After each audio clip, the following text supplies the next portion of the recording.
Kelima ilmuwan yang membuat dan menjual virus corona atau COVID-19 ke China ditangkap. We're here today to announce 3 separate cases highlighting the ongoing threat posed by Chinese economic espionage and research theft in the United States.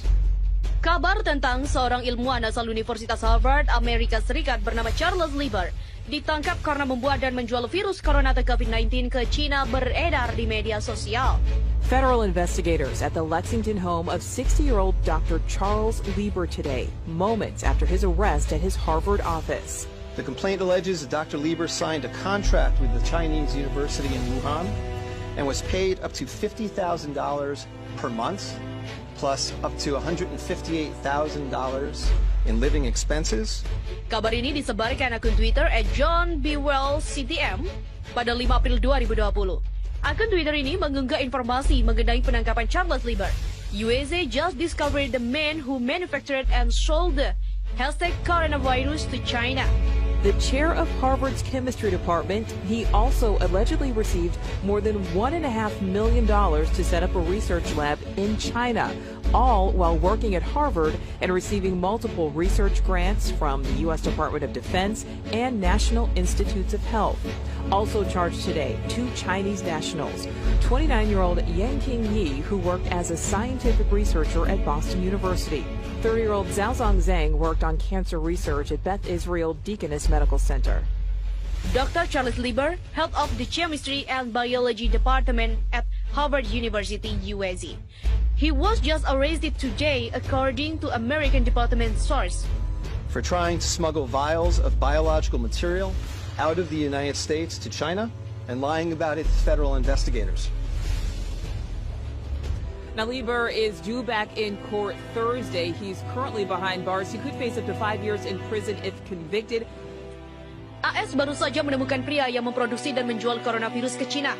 Dr. Charles Lieber, Kepala Departemen Kimia dan Biologi di Harvard University AS, dia baru saja ditangkap hari ini dan menurut sumber Departemen Amerika. Begitulah tulis akun Twitter @JohnBWellCTM dalam terjemahan. I recently sent a message to the Harvard community outlining the steps we're taking on campus to limit the spread of coronavirus disease 2019, more commonly referred to simply as coronavirus. Konten yang diunggah akun Twitter @JohnBWellCTM telah 26.000 kali dibagikan warganet. Sebelumnya, teka-teki soal sumber munculnya virus corona yang tengah mewabah di dunia saat ini masih terus berlangsung. Tak ada yang tahu pasti dari mana sumber virus yang telah menewaskan puluhan ribu dan jutaan lainnya masih dalam perawatan saat ini.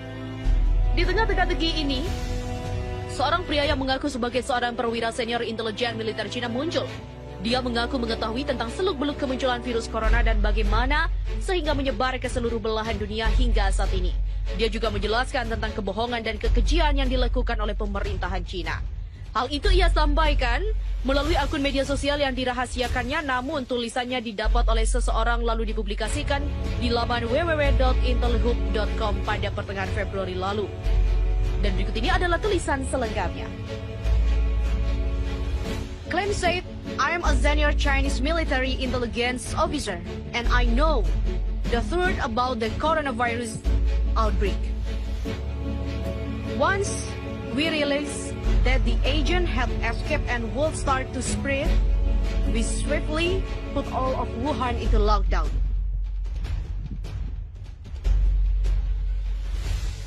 China kehilangan 21 juta pengguna ponsel selama wabah corona. Mati semua? Klaim mengatakan, saya adalah perwira senior intelijen militer Tiongkok dan saya tahu kebenaran tentang penyebaran virus corona. Izinkan saya mengawali postingan ini dengan mengatakan bahwa sama sekali tidak ada cara untuk memeriksa informasi berikut. Itulah sebabnya saya mempostingnya di kategori analisis di situs web ini. Namun, saya mempostingnya dalam upaya untuk mengetahui apa yang sebenarnya terjadi dengan seluruh wabah COVID-19 coronavirus dan mungkin mendapatkan beberapa jawaban di sepanjang jalan. Saya mendorong semua orang untuk berkomentar di bawah postingan ini di bagian komentar dan membagikan ini di media sosial. Pengetahuan adalah kekuatan. Ambillah untuk apa nilainya. Yang berikut ini diposting di Reddit oleh pengguna Wuhan Virus Throwaway. Saya adalah warga negara Cina di Wuhan yang menduduki posisi tinggi dalam intelijen militer. Saya juga anggota Partai Komunis Tiongkok. Sebagai pejabat senior di dekat puncak partai, saya memiliki akses ke banyak informasi rahasia dan saya telah terlibat dalam banyak proyek pemerintah rahasia. Saya memiliki gelar doktor dari universitas terkemuka di negara barat. Itulah sebabnya saya dapat menulis akun saya dalam bahasa Inggris. Saya memiliki informasi yang saya percaya dapat menyebabkan penggulingan pemerintahan saya. Ini juga relevan bagi miliaran orang di luar Tiongkok yang semuanya sekarang dalam bahaya eksistensial. Tidak akan mengejutkan Anda mendengar bahwa jika identitas saya diungkapkan, hidup saya akan berada dalam bahaya besar. Seperti halnya istri dan anak saya meminta kepada Anda untuk menghormati fakta bahwa saya telah menghapus semua akun ini dari fakta yang membuatnya mudah untuk mengidentifikasi saya. Sekarang Anda akan terbiasa dengan wabah 2019 nCoV atau baru-baru ini juga dikenal sebagai NCP atau hanya coronavirus. Anda pasti pernah mendengar bahwa itu berasal dari Wuhan, sebuah kota industri di Cina, dan itu berasal dari binatang, kemungkinan besar kelelawar atau terenggiling yang dijual di pasar hewan liar. Anda akan diberitahu bahwa itu adalah penyakit seperti influenza yang pada kasus-kasus parah dapat menyebabkan pneumonia, kegagalan pernafasan, dan kematian. Akhirnya, Anda mungkin pernah mendengar bahwa meskipun penyakit ini sangat menular, namun berbahaya hanya untuk orang tua atau mereka yang memiliki sistem kekebalan tubuh yang lemah. Tingkat kematian resmi sekitar 2% atau lebih. Semua itu adalah kumpulan kebohongan yang dibuat oleh negara Cina. Tahun lalu, protes anti pemerintah berskala besar meletus di Hong Kong. Komite Tetap Partai Komunis Tiongkok menganggap ini sebagai ancaman besar bagi integritas dan stabilitas Ibu Pertiwi. Pemerintah AS dan Uni Eropa sama-sama tahu bahwa Cina diam-diam bekerja membuat agen biologis yang akan membuat para pemrotes tunduk patuh. Tanpa merinci, saya mengerjakan proyek itu. Kami mencoba mengembangkan semacam semprotan yang dapat disebarkan dari helikopter atau drone dan yang akan menyebabkan keterbelakangan mental dan perubahan perilaku. Tentu saja, karena Hong Kong adalah salah satu kota paling terbuka dan internasional di dunia. Partai memutuskan bahwa terlalu beresiko untuk melepaskan agen biologis di Hong Kong tanpa terlebih dahulu mengujinya. Untuk itu, diperlukan sejumlah besar uji coba manusia. 2 kelompok diidentifikasi untuk uji coba ini. Pertama, kami mengumpulkan sejumlah besar yang disebut radikal Islam di Provinsi Xinjiang, yang disebut radikal Islam di Provinsi Xinjiang, dan membawa mereka ke apa yang kami sebut kamp pelatihan. Kami sudah menggunakan kamp-kamp ini untuk eksperimen manusia selama beberapa tahun. Tetapi adanya protes Hong Kong berarti kami melipat gandakan upaya kami. Kami mengekspos para tahanan ke berbagai agen percobaan alfa. Karena ini tidak berbau dan tidak terlihat, subjek tidak menyadari bahwa mereka mengambil bagian dari uji coba medis. Tingkat kanker yang tinggi, demensia prematur, depresi bunuh diri, dan kematian karena kegagalan organ dapat dengan mudah ditekan. Karena kamp-kamp tersebut terletak di bagian yang sangat jauh dari tanah air kita. Setelah percobaan awal menghasilkan agen beta, itu diangkut ke Provinsi Hubei, di mana ia ditempatkan di fasilitas pengujian militer khusus di luar kota Wuhan. Ini bahkan bukan rahasia yang dirahasiakan. Keberadaan fasilitas ini telah dilaporkan dalam berita internasional. Bahkan, fakta bahwa letaknya dekat dengan pasar hewan liar adalah fakta yang diketahui. Pada saat itu, Presiden kita telah memperkenalkan sistem kredit sosial yang memungkinkan kita mengidentifikasi elemen-elemen yang tidak loyal, kontra-revolusioner, dan borjuis dalam masyarakat kita. Dengan menggunakan skor kredit sosial yang diambil dari aktivitas online, perilaku belanja elektronik, dan laporan dari informan di masyarakat sipil, kami memilih beberapa pelanggar terburuk. Ini termasuk pengacara dan aktivis HAM, Kristen, homoseksual, artis, intelektual, orang-orang yang berbicara bahasa asing, dan yang tidak diinginkan lainnya. Setelah pembuat masalah ini dikumpulkan dan ditempatkan di fasilitas pengujian, kami mengekspos mereka ke agen yang biokimia di alam dan menyebar dalam aerosol yang tak terlihat, mirip dengan virus tertentu. Hasil awal menggembirakan karena kami melihat penurunan kognitif yang signifikan dan pengurangan fasilitas pemrosesan mental yang lebih tinggi. Pada dasarnya, orang-orang yang tidak diinginkan kita menjadi cacat mental ringan yang justru merupakan efek yang ingin kita hasilkan untuk memenangkan populasi yang gelisah di Hong Kong. Sayangnya, Dengan cepat menjadi jelas bahwa agen juga memiliki efek lain. Sekitar 1 minggu setelah retardasi terjadi, subjek kami mengalami kecemasan besar dan serangan panik. Akhirnya mereka mengembangkan gejala yang mirip dengan skizofrenia paranoid. Pada saat itu, tubuh mereka memburuk dengan cepat. Mereka mengalami pendarahan internal yang hebat. Dinding pembuluh nadi mereka larut. Mereka keluar dari mata dan mulut mereka dan jaringan mereka hancur. Untuk mengatakannya dengan cara barat yang lebih langsung, mereka mulai meleleh. Kematian biasanya terjadi karena kegagalan banyak organ. Ini didahului oleh setidaknya 5 hari penderitaan parah yang tidak dapat diatasi dengan obat penghilang rasa sakit. Pada saat itulah, saya pertama kali melanggar protokol kami. Satu subjek, seorang wanita tua yang telah menerbitkan kartun memfitnah presiden kami, memohon saya untuk kematian dengan desakan sedemikian rupa, sehingga saya merasa kasihan dan menembaknya. Saya ditegur, tetapi untungnya keluhan itu hilang ketika saya setuju untuk mengganti biaya peluru. Aku bersumpah pada diriku sendiri untuk tidak lagi menunjukkan emosi yang tidak perlu. Kami memutuskan bahwa agen kami tidak dapat digunakan. Itu terlalu merusak untuk tujuan kita. Kami ingin penduduk Hong Kong tunduk pada kami. Kami tidak ingin memusnahkannya. Secara alami, teman-teman Amerika kami pada waktu itu menaruh minat pada pekerjaan kami dan meminta sampel untuk keperluan penelitian dan pengujian mereka sendiri.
ke tungku dan melemparkan mereka ke dalam upaya terkutuk untuk menyembunyikan kebenaran yang mengerikan. Saya melihat beberapa dari mereka jatuh dengan kelelahan hanya untuk tubuh mereka yang tidak bernyawa ditambahkan ke pegunungan mayat kedua sisi. Dalam barisan yang tampak tak berujung mereka pergi. Tubuh kurus mereka mengenakan overall abu-abu. Punggung mereka membungkuk di bawah beban kargo mereka yang mengerikan. Banyak yang melolong dan mengerang ngeri. Dan suara mereka tergabung dalam hiruk-pikuk kesedihan yang masih ada di antara deru api. Dalam keterkejutan yang dalam, saya menatap kengerian yang tak terbatas di hadapan saya. Di sampingku berdiri Kopral Meng, wajahnya yang baru dicukur tanpa perasaan seperti sebelumnya. Ketika saya berbalik untuk menghadapinya, dia menatap saya. Mulutnya tersenyum tetapi matanya tidak. Kami menggunakan energi unik untuk mengoperasikan Huosen San. Kami menghemat banyak sumber daya negara dengan cara ini. Dan lihat, dia melambaikan tangan ke galeri orang mati.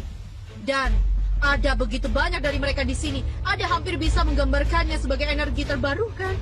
Dia tertawa dan melambaikan tangannya dengan gerakan aneh di kemah. Aku berdiri terpaku dan menatap pemandangan neraka di depanku. Orang-orang berseragam hitam berteriak seperti Daewon.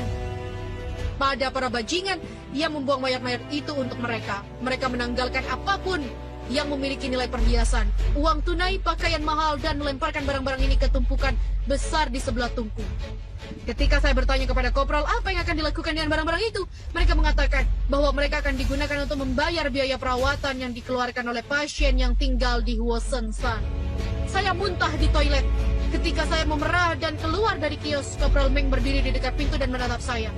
Wajahnya kosong seperti sebelumnya, tetapi di matanya aku pikir aku meremehkan jejak penghinaan. Kamu 10 tahun lebih tua dariku. Tampangnya tentu saja Organisasi Kesehatan Dunia juga membantu kami. Untuk waktu yang lama, satu-satunya masalah dengan WHO adalah bahwa kita telah terkunci dalam kontes dengan orang Amerika tentang siapa yang lebih menyuap mereka. Mereka merilis segala macam informasi yang salah canggih tentang dekode DNA yang disebut coronavirus. Semua ini memungkinkan kami untuk mencegah kepanikan global. Untuk sekarang, namun situasinya memburuk dengan kecepatan yang mencengangkan. Saya enggan mengungkapkan terlalu banyak tentang hal ini, karena itu akan membuatnya terlalu mudah bagi musuh saya untuk mengidentifikasi saya. Tetapi, saya dengan cepat mulai menerapkan langkah-langkah untuk melindungi para pemimpin paling senior kami.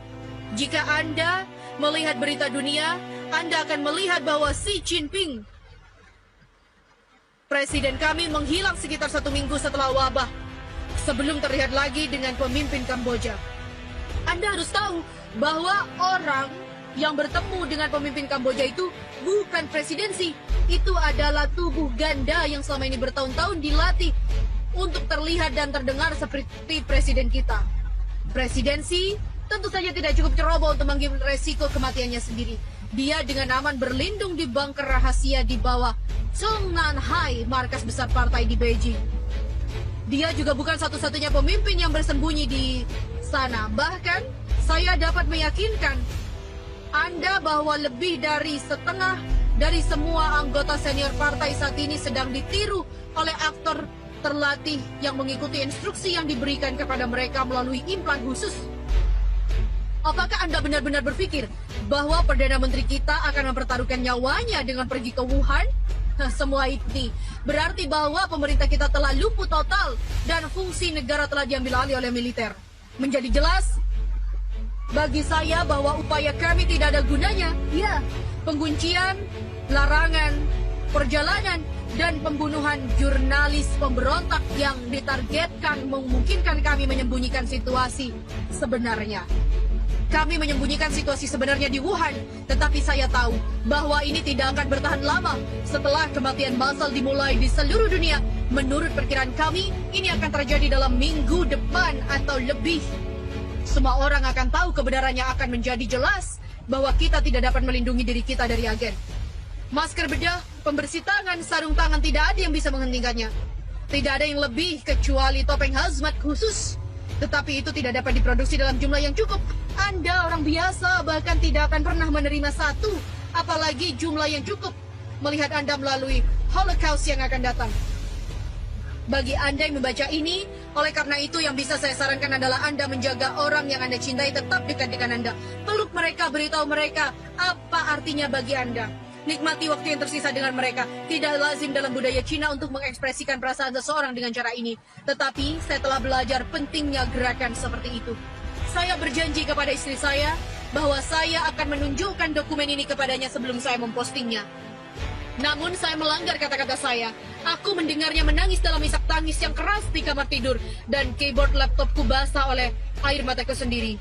Belum lama ini, kami menerima hasil tes reguler yang merupakan bagian dari perawatan medis prioritas kami dan kami mengetahui bahwa putra saya telah terinfeksi dengan agen. Polisi militer yang telah memberi saya topeng pelindung khusus telah memberikan topeng yang sudah kadaluarsa dan tidak efektif kepada anak saya. Topeng yang sudah dipakai oleh para pejabat senior dan kemudian dibuang ketika mereka tidak lagi melindungi mereka. Topeng saya sendiri di sisi lain selalu memiliki kualitas yang diperlukan. Saya kira mereka memutuskan bahwa anak saya memiliki prioritas lebih rendah daripada saya. Saya kira anak saya tidak bisa membantu mereka dengan menutup-nutupi mereka. Kami sudah lama memutuskan bahwa kami akan berbeda, kami akan jujur padanya selalu. Jadi ketika dia bertanya kepada kami mengatakannya sebenarnya. Kami memberitahu dia bahwa dia sangat sakit.